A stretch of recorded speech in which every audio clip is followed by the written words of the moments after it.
근데 그걸 해결해 나가는 과정이 정말 정말 깊은 빡침이 오는 그런 순간들을 정말 너무너무 베리베리 많이 아주 우리가 맞이할 수밖에 없었다. 자, 오늘은 햇살도 따사로운 4월의 어느 봄날, 제가 오늘 또 카메라를 잡았습니다. 자, 오늘은 깊은 빡침 시리즈, 자, 2탄이죠.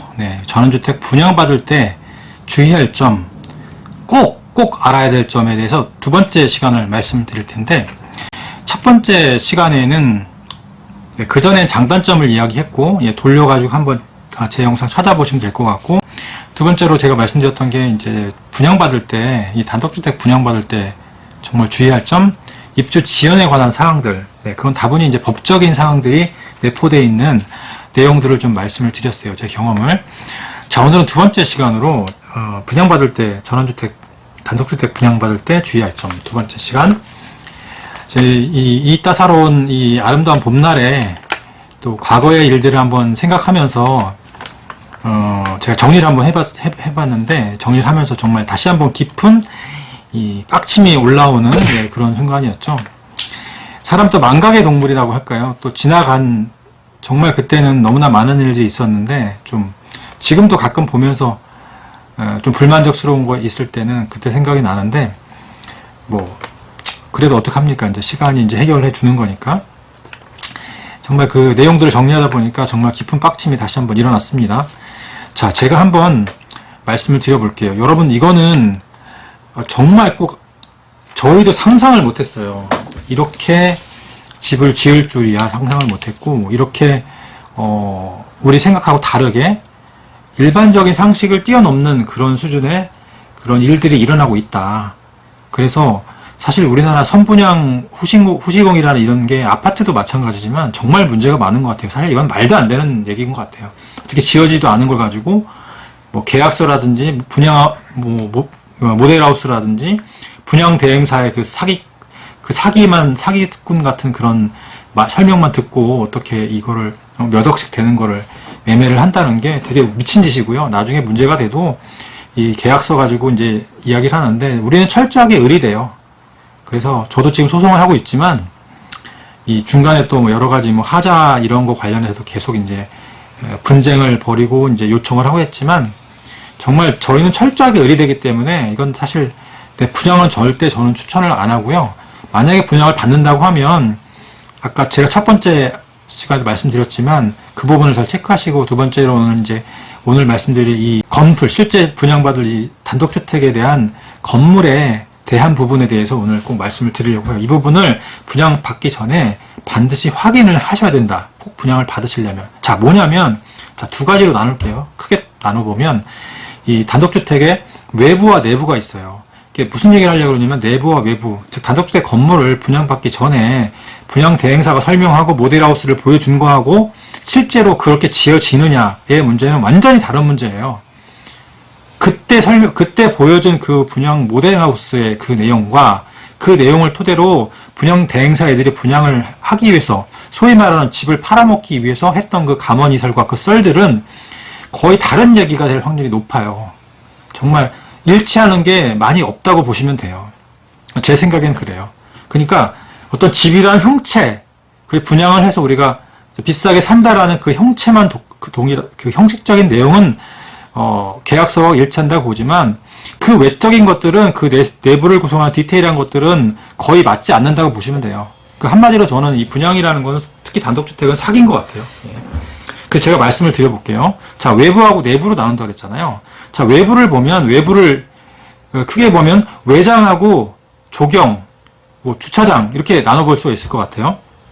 자, 외장을 보면 단독주택, 여러분 분양 모델하우스, 그러니까 저희처럼 제일 중요한 건 뭐냐면, 이 상식이 없는 사람들은 공부를 좀 해야 돼요. 전원주택에 대해서 모르고 단독주택을 모르는 사람들은 사실 공부를 하고 계약을 해야 되는데 잘 모르잖아요. 저희도 잘 몰랐고, 단독주택 살아봐야지 하고 이제 대부분의 사람들이 70세대 넘는 사람들이 계약을 할 때 이 외장이 이 단독주택의 멋있는 외장 이런 거라고 생각을 했잖아요. 근데 모델하우스에서 보면 사실 외장은 잘 신경을 안 써요. 저희도 몰랐죠. 근데 나중에 알고 보니까 이 외장이 드라이비트예요. 드라이비트는 정말 이 외장 중에 제일 싼 방법으로 하는 그 시공 방법이고, 그 다음에 그게 화재에도 취약한 거라고 나오잖아요. 물론 여기는 뭐 2층, 3층으로 된 단독주택이니까 화재가 나도 바로 대피할 수 있으니까 뭐 그렇게 문제가 되는 부분은 아닌데, 어쨌든 간에 외관 보기에도 좋지 않고, 이게 보면 세월이 많이 흐른 경우에 이제 누수라든지 이런 문제도 발생하니까 보완을 해줘야 되는 문제도 있고, 물론 이제 시간이 지나면 모든 주택들은 보완을 해줘야 되지만 아파트도 마찬가지고, 그런 단점이 많은 드라이비투를 한다는 것조차도 모르고 분양을 받은 거예요. 정말 기가 막힐 노릇이잖아요. 꼭 체크를 하셔야 돼요. 외장이 드라이비트냐 아니면 다른 파벽돌을 붙이느냐 아니면 시멘트 사이딩이나 이런 것들을 하느냐, 그 다음에 뭐 판넬로 진급 판넬이나 다른 어떤 외장재를 하느냐에 따라서 굉장히 다른 거잖아요. 그 중에 약간 싼 거 중에 제일 싼 게 바로 이 외벽 드라이비트라는 거. 예. 이런 걸 모르고 했다라는 게 문제인 거예요. 이 부분을 꼭 체크하셔야 되고, 두 번째로 들어오면 자, 조경이에요, 조경. 이 단독주택에 살아보고 싶은 사람들의 로망이 멋진 조경에 파란 잔디가 깔려있고, 잔디가 쫙 깔린 상태에서 소나무 한 그루 멋있는 거 하나 있고, 그 다음에 꽃들 심어있고, 그 다음에 조경수, 뭐, 에메랄드 그린이라든지 이런 것 이렇게 좀 심어져 있고. 자, 이런 걸 생각하잖아요.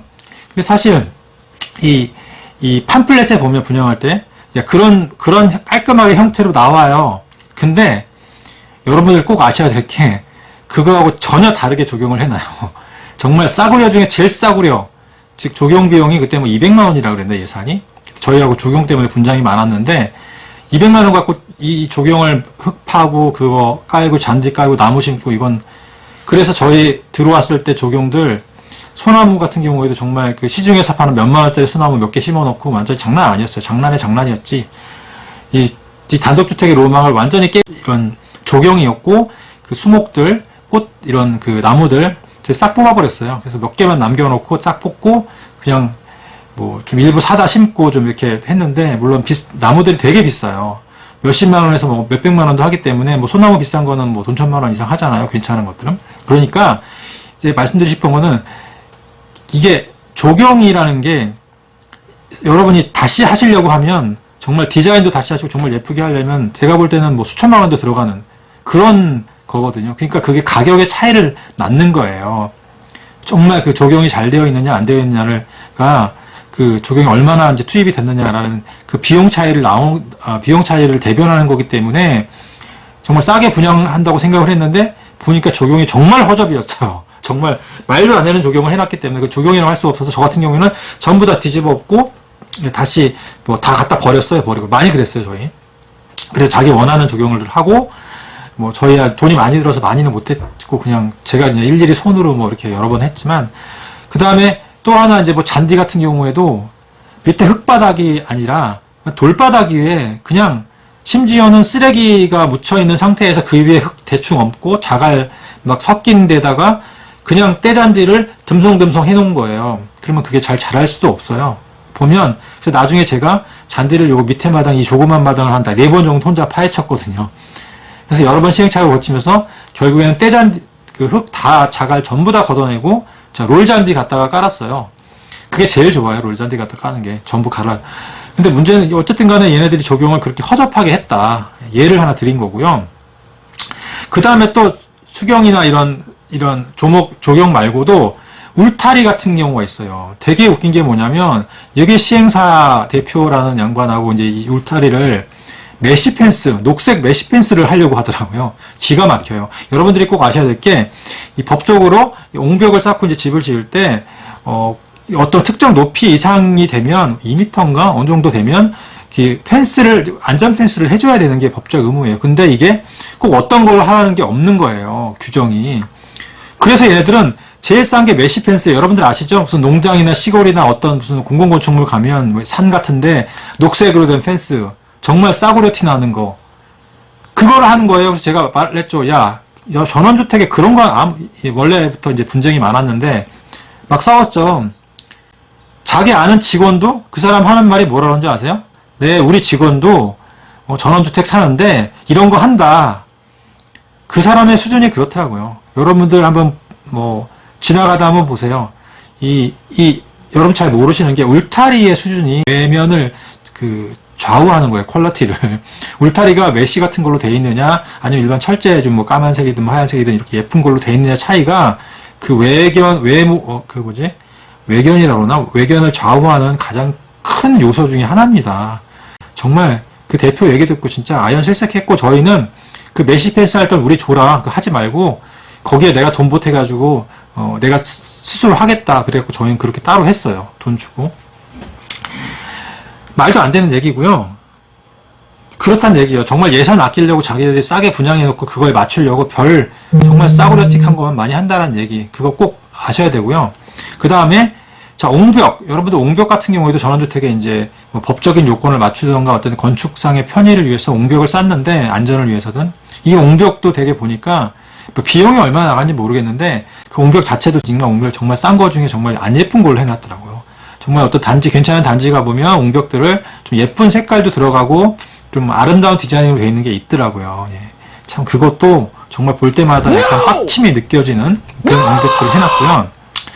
그 다음에 뭐 여러 가지 이야기 많지만 핵심적인 거는 그런 얘기들이에요. 그래서 뭐 분양 시에 뭐 계약서상에 이런 것들을 좀 확인하는 사항들을 넣으면 좋겠는데, 어쨌든 간에 최소한도라도 뭐 녹음을 하던가 그 설명하는 내용들을 좀 물어보고, 야, 울타리는 뭘로 하는 거야? 옹벽은 어떻게 하는 거야? 그 다음에 조경들은 최소한 어느 정도가 들어가는 거야? 소나무나 이런 것들은 어떤 퀄리티야? 확인하셔야 돼. 왜냐면 그거 나중에 따로 하려고 그러시면 괜찮은 적용하려면 뭐 수백만 원, 수천만 원 들어가요, 정말. 저희 그냥 꽃만 사다 심고 이것만 사다 심어도 몇백만 원 들어가는데요. 그러니까 말도 안 되는 얘기고요. 다음에 마지막 외부에서 주차장. 주차장은 법적으로 이렇게 한 대나 두 대 이렇게 가지게 되나 봐요, 면적상. 저희는 한 대 정도 이렇게 만들게, 그러니까 주차장을 옵션으로 얘네들이 옵션 장사를 하기 때문에 뭐 5천만 원 해가지고 주차장을 내부에 만든 그런 타입들이 있고, 저희 타입들은 이제 주차장이 그렇게 만들지 못하고 마당 위로 올리게 돼 있는데, 얘들이 준공을 받기 위해서 주차장을 하는데 어떻게 하냐면 정말 안에다가 흙바닥 위에다가 이렇게 줄만 거나요. 줄만 거나서 그걸 준공을 받았어요. 그걸 주차장이라고 인정해준 구청도 진짜 미친 새끼들이고, 정말 나 이해가 안 돼요. 그러니까 우리나라 법이라는 게 정말, 건설사는 어떻게 했는지 모르겠지만 그거를 준공을 내줘요. 그러니까 주차장처럼 줄만 거놓던가 거기에다 경계석만 해놓는 거야, 흙바닥 위에다가. 그게 주차장이라는 거야. 그러니까 정말 허접하지. 이 법이라는 것도 그렇고 시행하는 놈이나 그 마인드나 그걸 주차장으로 인정해주는 놈이나. 그래서 저희 같은 구조 중에 다른 동네에 가보면 좀 제대로 된 데는 그래도 거기를 콘크리트나 이제 어떤 주차장으로 정말 이렇게 포장을 해서 뭐 돌로 이렇게 포장을 하든 해서 어쨌든 간에 주차를 할 수 있게 이제 모양을 만들어주는 그런 형태인데, 저희는 돌바닥 위에다가 이렇게 빨랫줄 이렇게 4개 문을 만들어 놓고 그걸 주차장이라고 법적으로 허가를 해놓거나, 또 나중에는 그것도 달라요. 어떤 애들은 야, 그건 주차장 아니야 그러면서 나중에 하는 애들은 거기에 경계석을 만들게 해요. 그래서 허가를 내주고. 그러니까 이거 받으면서 이 진행되는 과정을 보면 정말 허접하구나. 정말. 진짜 꼴리는 대로 하는구나 라는 생각이 들었습니다. 정말. 주차장 어떻게 할 거냐, 주차장 이런 바닥이든 뭐 주차장 부분을 어떻게 처리하냐, 이것도 녹음해 놓으세요. 나중에 이거 안 해주면 똑바로 제대로 해놔달라고, 예쁘게 포장해서 예쁘게 해달라고 해야 되는 것 같아요. 자, 그러면 깊은 빡침, 또 내부에서 이제 외부로 한번 들어가 봅시다, 여러분. 자, 내부는 여러 가지로 나눌 수 있는데, 특히 벽면, 마감, 보면은 안에 내부 마감에 벽면 같은 게 있잖아요. 보면 정말, 뭐 안방이나 이런 방은 모르겠는데, 이런 거실이나 이런 데 마감해놓은 걸 보면 정말 싸구려 벽질 해놨더라고요. 정말 싸구려 벽질. 참.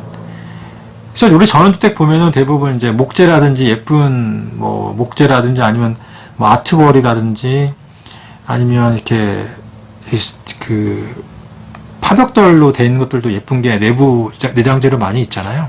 예, 그런 거는 상상을 못하고 좀 싸구려틱하게 정말 싼 벽지도 고급스러운 거 아니고 그렇게 마감을 해놨고요. 이 부분도 여러분 모델하우스 가면 그런 걸 잘 안 보이잖아요. 그냥 뭐 화장실이나 좀 이렇게 뭐 이렇게 어쩌면 그 놓여 있는 것들, 또 뭐 이 주방에 있는 그런 것들 중에 좀 모델하우스상에서는 괜찮게 보이는 것들로 놔뒀겠죠. 예, 그거가 정말 실제로 설치되는지를 정말 잘 체크를 하셔야 돼요. 예, 녹음을 하셔야 돼요. 녹음을 하시던가 뭐 계약서에 그런 것까지는 전부 다 기입이 안 돼 있을 테니까 그 부분을 다 제 생각에는 다 체크를 해야 된다고 생각을 해요. 나중에 정말 깊은 빡침이 옵니다. 자, 바닥도 정말 이게 뭐죠, 이거. 이름이 생각 안 나. 이렇게 나이가 드니까 용어가 생각이 안 나죠? 이 바닥도 정말 뭐라고 해야 이거 있잖아요, 바닥. 예. 그것도 좀 고급스러운 걸 해주면 좋은데, 아마 제 생각엔 그렇지 않았던 것 같고요. 그 다음에 또, 여러 여자분들 부엌이나 화장실 보시면, 이것도 정말, 얘네들이 부엌이나 화장실, 또 문짝 이런 걸 보면, 야, 정말 싱크대, 특히 이런 거 보면, 요즘에 이런 걸로 얘들이 마감을 하는구나, 할 정도로, 정말, 참, 정말 안타까움이 일어날 그럴 정도로 예, 그런 자재들을 써서 마감을 했더라고요. 여러분, 그래서 모델하우스 그것만 그냥 지나가면서 보지 마시고 정말 어떤 모델로 어떻게 설치가 되는지 정확하게 확인하셔야 돼요. 그 차이 엄청 많이 나요. 그 나중에 다시 하려고 그러고요. 그래서 다시 하는 집도 되게 많았거든요. 그 다음에 특히 화장실 같은 경우는 제일 깊은 빡침. 지금도 저는 화장실을 이제 고치려고 해요. 나중에 수리를 하려고 그러는데, 좀 살다가, 정말 정말, 진짜 빡침이 오는 게 뭐냐면, 요즘에 여러분 공공화장실, 공중화장실 가면 정말 잘 돼 있어요. 정말 백화점이 아니더라도, 백화점 화장실은 뭐 온라인 호텔 같이 돼 있지만, 일반 화장실을 가도 정말 타일이든 이런 게 되게 고급스럽고 잘 돼 있잖아요. 그거보다 못해요. 정말 하얀 타일 중에, 정말 제일 싼 타일, 미끌미끌한 거, 이런 거를 해놨더라고요. 그리고 거기다 매지로 마감해놓은 것도 정말 허접하게 해놓고, 거기에 막 페인트 묻어있고, 그런 거는 나중에 얘기도 못해요. 워낙 다른 게 문제가 많았었기 때문에. 그걸 다 일일이 해결하잖아요.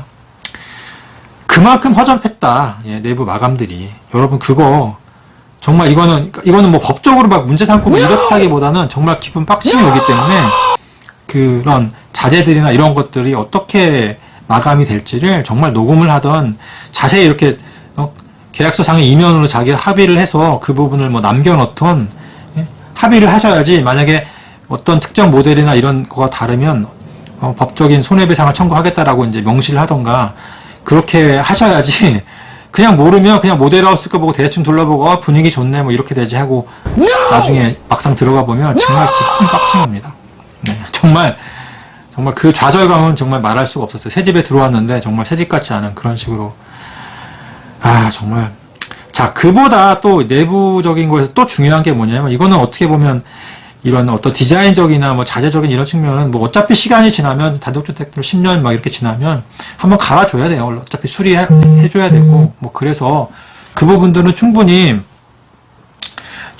뭐 이해를 할 수 있다고 생각을 해요. 뭐 저희도 지금 시간이 많이 지나니까 일부 고치기도 했고 바꾸기도 했기 때문에 뭐 그렇게 사는데 어차피 시간이 지나면 이제 낡고 가는 거니까.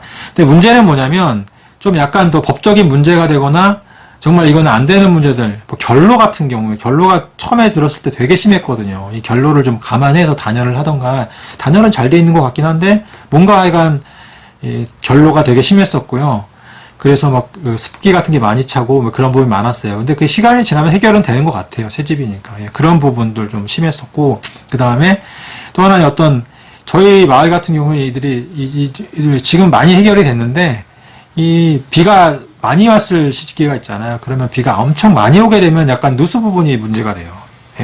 근데 문제가 뭐냐면 그 누수가 있을 수는 있어요. 근데 그거를 해결해 나가는 과정이 정말 정말 깊은 빡침이 오는 그런 순간들을 정말 너무 베리베리 많이 아주 우리가 맞이할 수밖에 없었다라는 거고요. 그걸 대하는 이 건설사 이 애들의 그 작태들이 정말 정말 하여간 그때 있었던 일들을 생각하면 뭐 문제들이 이제 집집마다 70세대가 막 있잖아요. 그럼 그거 해결해주고 하는데 한 놈 두 놈이서 입주도 지연된 데다가 그거 해결하는데 정말 성의 없고 그냥 실리콘 한번 찍 쏴주고 이게 문제 없지 않느냐 이런 식으로 나오고 정말 근본적인 문제를 해결하지 않고 계속 어떤 결로 생긴 거나 뭐가 새면은 와서 뭐 집집마다 다 그랬대요. 제 주위 얘기를 들어보면 저도 마을에서 부대표를 하고 그랬었기 때문에 들어보면 정말 형식적으로 대응하고 실리콘 쫙 쏴주고 야 문제 없지 않느냐고 이렇게 누수화되는 부분들 벽지 다 뜯어내고 또 그냥 쑥 발라놓고 가고 근본적인 해결은 하지 않고 잘 조사해보지도 않고 인원이 없다 뭐 예산이 없다. 그러니까 이 입주자 입장에서는 철저하게 의리되는 거예요. 그걸 또 밝혀야 되고 요청해야 되고 해도 안 오고 막 몇 달 있다 오고 그게 한두 개가 아니었습니다. 한두 개가 이런 이 문제가 있는 부분을 해결해 나가는 그 건설사의 태도 정말 우리는 철저하게 을 중에 을이 될 수밖에 없는, 을지로냐? 계속 을이게? 이런 상태로 진짜 수개월, 수년을 버텼던 거예요. 그러다가, 일본은 이 건설공제조합에 이제 분쟁 처리를 신청을 해서, 처리를 잘 밟아요. 이게 체결이 잘 안 되면, 이 건설공제조합에서 만약에, 문제가 들어가서 그쪽에서 만약에 뭐, 보상을 해준다든가 이렇게 개입을 하게 되면, 나중에 건설사에 엄청 불이익이 간대요. 나중에 수주를 못하게 될 수도 있고 하기 때문에, 건설사는 되게 그걸 싫어하기 때문에 건설공제조합이 개입하면 그때부터는 좀 태도가 달라지긴 해요. 근데 중요한 건 뭐냐면 그 와중에서도 건설공제조합이라는 건 제가 볼 때는 건설사 편이에요. 네, 그때 제가 저희 집도 한번 그랬었고 다른 집도 얘기를 들어보면 해주는 척은 하지만 입주자의 입장을 대변하는 것 같지만 결국엔 아마도 건설사 편이라고 생각을 해요. 그래서 저희가 절대 유리하지 않고 적극적으로 뭐가 해결이 되지는 않는다 하는 뭐 어떤 문제를 해결하는 모양새는 띄지만 결국에 해결하기 되게 힘들었다라는 이야기고요. 정말 그때도 뭔가 이런 심지어는 이 하자를 담당하는 건설사 담당자가 저희 집에 와서 자기가 갖고 있던 파일을 집어 던지면서 당신 때문에 내가 회사에서 문제가 된다. 왜냐하면 제가 하자라든지 아니면 이렇게 문제제기 이거 잘못됐다 얘기를 너무 많이 했기 때문에 자기가 잘리게 생겼다라는 이야기를 하면서 집에 물건을 집어 던질 정도로 해서 제가 야 경찰을 불러야 되나 아니 이거 폭행으로 뭔가 문제를 삼아야 되나 할 정도로 정말 깊은 빡침이 있었을 때가 저도 그때 이성일 이랬었으면 아마 좁혔겠죠. 진짜 가만 안 놔뒀겠지. 근데 어쨌든 깊은 빡침이 있었던 상태라 그냥 어차피 빡쳤는데 그냥 내가 넘어가자 그렇게 넘어갔었던 시기도 있었습니다. 정말 그거를 이야기하면 정말 몇 권의 책을 쓸 수 있을 정도로 정말 많은 스토리들이 건설사와 시행사와 얘네들하고 분쟁이 있었던 것 같아요. 그래서 여러분들 그래서 결론은 뭐냐면 제가 이제 분양을 받을 때 정말 여러분들이 주의를 하셔야 될 부분이긴 하고, 뭐 입주 지연이나 이런 부분들은 어떻게 보면 계약서상에서 명시가 되어 있고, 나중에 법적으로 문제가 되면 이제 소송을 하거나 할 수 있긴 한데, 이 누수나 하자나, 그 다음에 조경이나, 뭐 외벽이나, 이 내부가 이제 다른 부분, 분양할 때 그것하고 다른 그런 부분들은 여러분 사실 그게 입증하기도 쉽지 않고, 정말 어렵습니다. 정말 어려우니까 계약하실 때 분양 모델하우스 보고 그 다음에 그걸 분양 대행사가 설명해 줄 때 일일이 다 물어보세요. 그리고 다 전부 다 녹음해 주세요. 이거 맞아요? 이거 정말 이렇게 분양이 돼요? 이거 다 지금 녹음합니다 하고 녹음을 전부 하세요. 그럼 걔네들이 팔아먹기 위해서 하세요 하고 아니면 신중하게 얘기를 하거나 하겠죠. 나중에 문제가 될 수도 있으니까 지가 확인을 하겠지. 그러니까 그렇게 전부 안 하고 바보처럼 그냥 분양을 받았기 때문에 정말 원하던 거하고 완전히 다른 집의 모델하우스나 그런 분위기가 완전히 다르게 분양 팜플렛에 보면 정말 깔끔한 외향의 이 내부도 그렇지만 조경이 되어 있는 것처럼 깔끔하게 초록으로 잔디 쫙 깔려 있고 마감 잘 돼 있고 주차장 모양 딱 돼 있고 차 주차 딱 돼 있고 이런 모양이 전혀 아니라는 게 그런 깊은 빡침이 많이 있기 때문에 여러분들 꼭 계약하시기 전에 그 다음에 계약서 상에 뭐 이런 부분들을 디테일하게 개인적으로 다 삽입을 하셔도 좋겠지만 동의를 안 해준다고 하면 분양받을 때 이런 부분을 전부 녹음하고 이 확인해 놓으시는 게 그래서 정말 확인을 정말 받아 놓는 게 뭐 공증을 받던 이 정도 수준에서 해준다고 그랬는데 문제가 되면 책임지겠다는 그렇게 하고 분양을 받으세요. 그렇게 안 해주면 들어오지 마세요. 전원주택에 그거 정말 나중에 정말 깊은 빡침이 옵니다. 네. 여러분 제가 얼마를 했는지 모르겠지만 한 20분 넘게 저희 빡침하고 빡침을 오늘 한번 여러분들에게 말씀을 드렸고요. 정말 얼마나 제가 빡쳤겠으니까 이 좋은 날에 이 토요일날 아침에 지난주에 제가 영상 그거 찍고 오늘은 두 번째로 이걸 해야겠다고 생각을 해서 제가 가졌던 생각을 정리를 해서 한번 말씀을 드렸습니다.